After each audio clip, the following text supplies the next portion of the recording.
अरे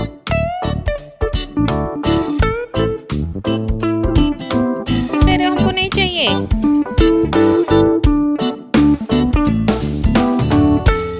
hello friend, welcome back to my blog, welcome back to my channel Gauri Singh blog. और उम्मीद करती हूँ आप सब बहुत बढ़िया होंगे।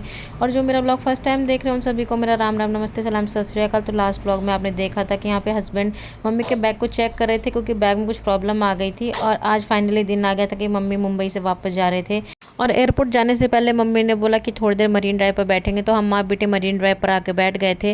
और थोड़ा हम दोनों अपना माँ बेटी बातें कर रहे थे। और हस्बैंड ये सोच रहे थे कि हम लोग बस 5-10 मिनट में आ जाएंगे, पर हमको वहाँ पे ज़्यादा टाइम लगा। और ये दोनों बाप बेटे कार में बैठे हुए थे। और ये साहबजादे तो अपने पापा के साथ फेविकोल के जोड़ से चिपके रहते हैं, तो ये अपने पापा का पीछा बिल्कुल भी नहीं छोड़ते। फिर थोड़ी देर में हमने हस्बैंड को और ध्रुव को बुला लिया था। तो देखिए साहबजादे किस तरीके से अपने पापा को परेशान किए हुए हैं।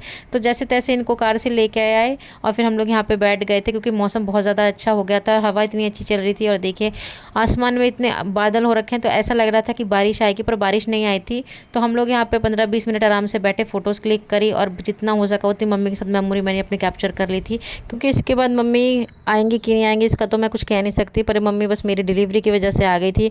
और बस उसके लिए मम्मी को मैं जितना भी थैंक्स करूँ उतना ही कम है। तो बस यहाँ पे हम लोगों ने 15-20 मिनट टाइम स्पेंड करा और उसके बाद हम लोग चल दिए थे, क्योंकि रास्ते में ट्रैफिक भी हो सकता है और एयरपोर्ट पे टाइम भी लग जाता है पहुँचने में, और फिर बहुत सारी फॉर्मेलिटीज़ होती हैं, तो उसके लिए हम जल्दी निकल गए थे।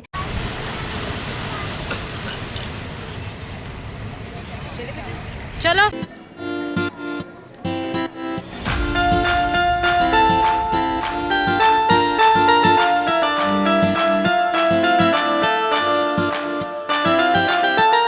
एयरपोर्ट हम लोग पहुंच गए थे। और रास्ते भर मम्मी मुझे बस यही समझाती हुई आई थी कि दोनों बच्चों का अच्छे से ख्याल रखना है और अपना भी अच्छे से ख्याल रखना है, और काम का लोड बिल्कुल भी नहीं लेना है। और मम्मी पूरे रास्ते परी को अपने साथ लेके रखी हुई थी, बहुत ज़्यादा इमोशनल अटैच हो गई थी और बहुत ज़्यादा इमोशनल हो गई थी जाते वक्त। तो यहाँ पर मम्मी का फ़्लाइट का टाइम हो गया था और मम्मी चले गए थे।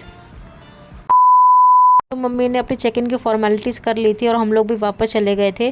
तो साहबजादे को याद आया कि इनको गेम खेलना है, और इन्होंने अपने पापा से ज़िद करी, पापा मुझे मॉल लेके चलो, मुझे गेम खेलना है। क्योंकि जब इनके मामा मामी आए हुए थे तो इनको गेम खेलने के लिए लेके गए थे, तो इनको तभी से वो सब चीज़ें याद है और ये पापा से ज़िद करने लग रहे थे। तो इनके पापा ले गए मॉल। तो मॉल में अभी गेमिंग जोन कहीं भी नहीं खुला हुआ था। फिर हमको रिलायंस मार्ट दिखा, तो वहाँ पर इन्होंने ट्रॉली ले ली और हम 1-2 सामान दिखे। तो कितने ध्यान से ये साहबजादे अपनी ट्रॉली लेके जा रहे हैं, क्योंकि इनको पता है कि हम लोग आ गए तो कुछ ना कुछ शॉपिंग ज़रूर करेंगे। अरे हमको नहीं चाहिए, हमारे पास है अभी घर पे। यहाँ पे साहबजादे को बहलाने के लिए हमने 1-2 सामान रख लिए थे ट्रॉली में, ताकि खुश हो जाएं कि हम शॉपिंग कर रहे हैं। तो एक सेक्शन से दूसरे सेक्शन में हम लोग जा रहे थे और ये साहबजादे बहुत ही ध्यान से देख रहे थे। और देखते देखते इनके एक से एक सवाल भी ख़त्म नहीं हो रहे थे, क्योंकि इनको ऐसा लग रहा था कि अभी जल्दी से बड़े हो जाएंगे, सारी शॉपिंग कर लेंगे। तो जैसे तैसे साहबजादे को मनाकर हम लोग घर ले आए थे, और घर आके भी इनके सवाल नहीं ख़त्म हुए थे। तो घर जाके साहबजादे को जैसे तैसे खाना खिलाया, और खाना खाते हुए भी ये पूछ रहे थे मम्मी नानी कहाँ गई फ्लाइट से और नानी कब आएंगी। तो जैसे तैसे साहबजादे को समझाया और इनको चुप कराया। तो फ्रेंड्स, यही था हमारा छोटा सा व्लॉग। मिलते हैं आपसे नेक्स्ट व्लॉग में, तब तक के लिए बाय बाय।